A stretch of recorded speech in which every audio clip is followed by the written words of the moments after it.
नमस्कार। भोरे भोर में आपका बहुत बहुत स्वागत है।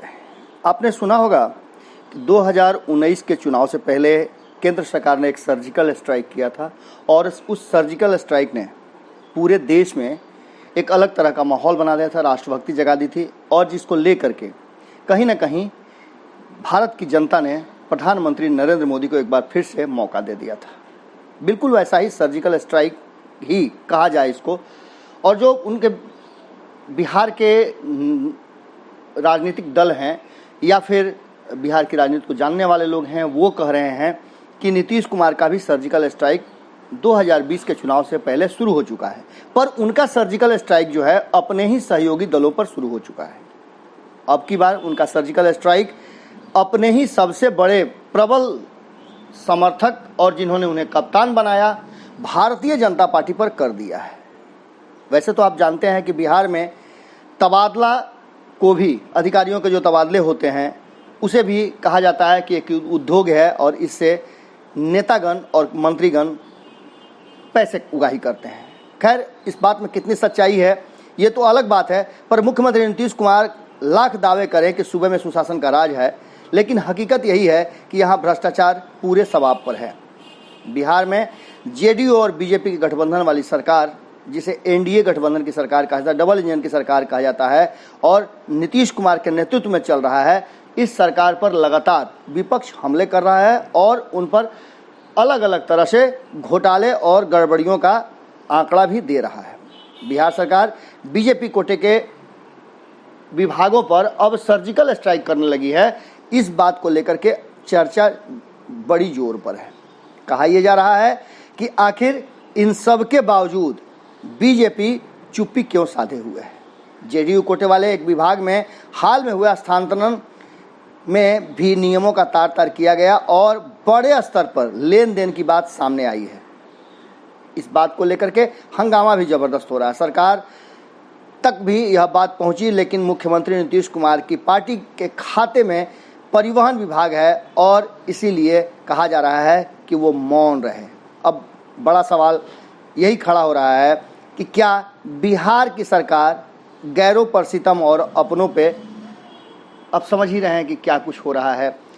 आप सीधे तौर पे समझ सकते हैं कि इन सब बातों को लेकर के पहले से भी कहा यह जा रहा है कि नीतीश कुमार भले ही मंत्रालय अपने साथी दलों को देते हैं, पर उस पर अधिकारी जो बैठाते हैं वो अपने मन मिजाज के हिसाब से बैठाते हैं, अपने मुताबिक बैठाते हैं और वो उन्हें पल पल का अपडेट देते रहते हैं। मुख्यमंत्री नीतीश कुमार के आदेश पर मुख्य सचिव ने एक झटके में राजस्व एवं भूमि सुधार विभाग द्वारा अंचलाधिकारी का हस्तांतरण का आदेश पर रोक लगा दी। मुख्य सचिव ने बताया कि ट्रांसफर नियम की अनदेखी की गई है, लिहाजा इन तबादलों की संचिका भी को मुख्यमंत्री के पास समीक्षा के लिए भेज दी गई है।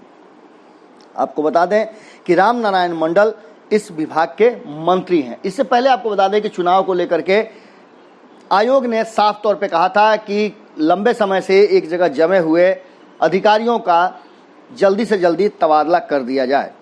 आपको बता दें कि 400 अधिकारियों के आसपास तबादला करने का आदेश जारी हुआ था, जिसे निरस्त किया गया। बिहार के मुख्य सचिव दीपक कुमार का आपने देखा होगा कि उनका कार्यकाल भी बढ़ाया गया है 6 महीने के लिए। अब वो चुनाव के समय भी नीतीश कुमार के साथ ही रहेंगे। आपको बता दें कि बिहार के मुख्य सचिव ने अपने पत्र में कहा है कि राज्य एवं भूमि सुधार द्वारा अंचलाधिकारियों के तबादले में बिहार कार्यपालिका नियम का उल्लंघन हुआ है और ऐसा प्रतीत होता है, लिहाजा इन तबादलों की संचिका को मुख्यमंत्री के पास समीक्षा के लिए भेज दिया गया है। विभाग के अधिकारियों का मानना है कि इस सूची में कई गलतियां और खामियां हैं, जैसे कई ऐसे अधिकारी का तबादला कर दिया गया है जिन्होंने अपने जगह पर 3 साल का समय पूरा नहीं किया था। इसके अलावा जिन अधिकारियों का तबादला किया गया था पिछले 27 जून को, उनमें से अधिकांश जो ऐसे हैं जिनको तबादला रद्द करने की ज़रूरत महसूस की गई थी। बिहार के मुख्य सचिव दीपक कुमार ने बीजेपी कोटे वाले भूमि सुधार एवं राजस्व विभाग द्वारा की गई तबादले को भी निरस्त कर दिया है। इसके साथ ही आपको बता दें कि लगातार ये बातें अब की जा रही हैं कि कहीं ना कहीं नीतीश कुमार का surgical strike Bharatiya Janata party वाले विभागों पर चल रहा है।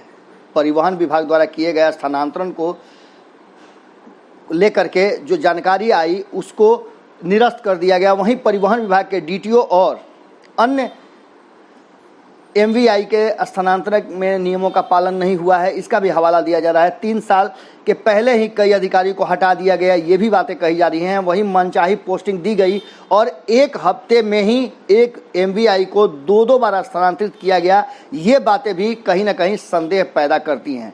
यह विभाग जेडीयू के खाते में है और जेडीयू के नेता संतोष निराला इस विभाग के मंत्री हैं। इस बात को लेकर के भी अब भीतर ही भीतर काफ़ी हंगामा हो रहा है। मामला अब जब मीडिया के पास आया तो निश्चित रूप से इसका चीर-फाड़ शुरू हो गया।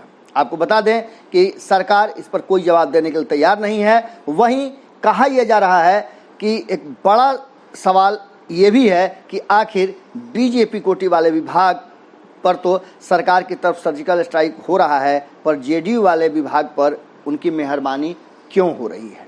आपको बता दें कि 30 जून की देर रात परिवहन विभाग में भी कई परिवहन पदाधिकारी और मोटरयान निरीक्षक का ट्रांसफर किया गया है। परिवहन विभाग की तरफ से किए गए ट्रांसफर पर भी गंभीर सवाल उठे हैं। बिना टर्म पूरा किए कई डीटीओ और एमवीआई का ट्रांसफर कर दिया गया था। खास एमवीआई के जगहों पर जो बहुत ज़्यादा करीबी हैं पोस्टिंग करने को लेकर के भी अब इस पर जम करके हंगामा भीतर ही भीतर मचा हुआ है। आपको बता दें कि चुनावी साल है। चुनावी साल में नीतीश कुमार जिस तरह के एक्शन में हैं उससे साफ लग रहा है कि वो अपनी स्थिति चुनाव से पहले मजबूत करना चाहते हैं, क्योंकि चुनाव के बाद कुछ ऐसा स्थिति पैदा हो जिसमें उन्हें समझौता करना पड़े तो वो समझौता करने के लिए अपने तरफ से मजबूत स्थिति में बने रहें।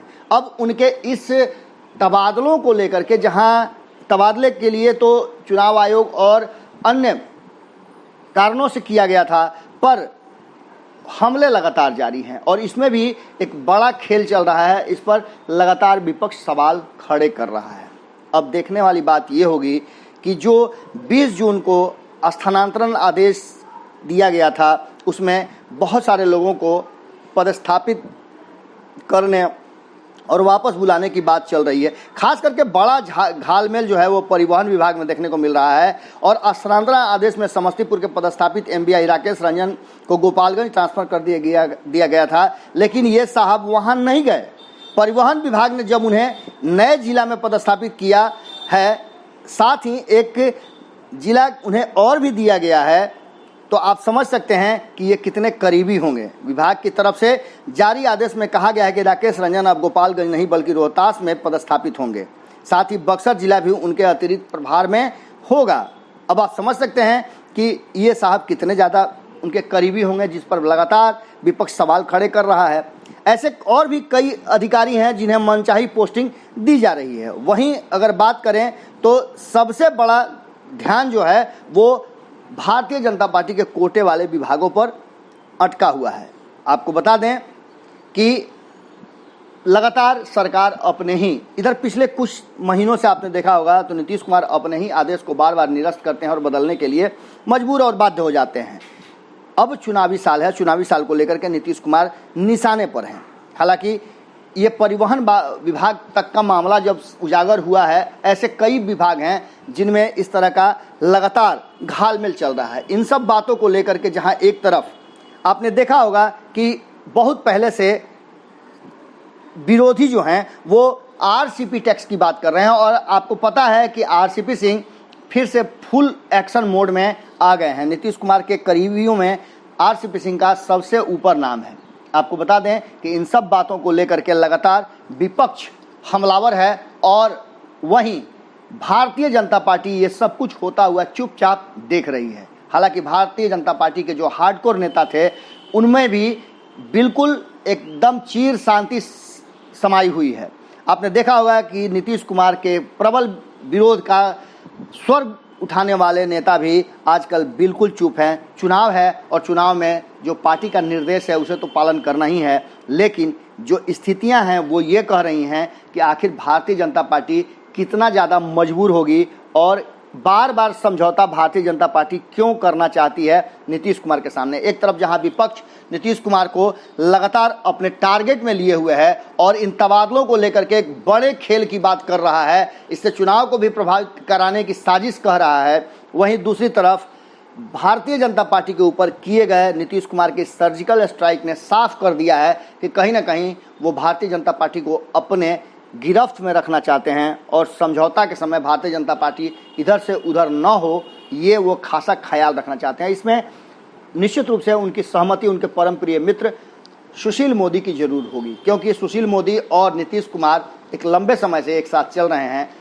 इस सब के बावजूद भी जो लगातार भारतीय जनता पार्टी के मंत्रियों के विभागों पर नीतीश कुमार का सर्जिकल स्ट्राइक हो रहा है, अगर सुशील मोदी चुप हैं तो कहीं ना कहीं उनकी भी सहमति जरूर होगी। जुड़े रहें भारत लाइव के साथ, खबरों का सिलसिला लगातार जारी है। नमस्कार। बढ़ाएं अपना कदम सक्सेस की ओर शिखर करियर इंस्टीट्यूट के साथ। शिखर करियर इंस्टीट्यूट पूर्वी भारत में एकमात्र कोचिंग संस्थान जो एक्सक्लूसिवली है मेडिकल एंट्रेंस एग्जाम के लिए।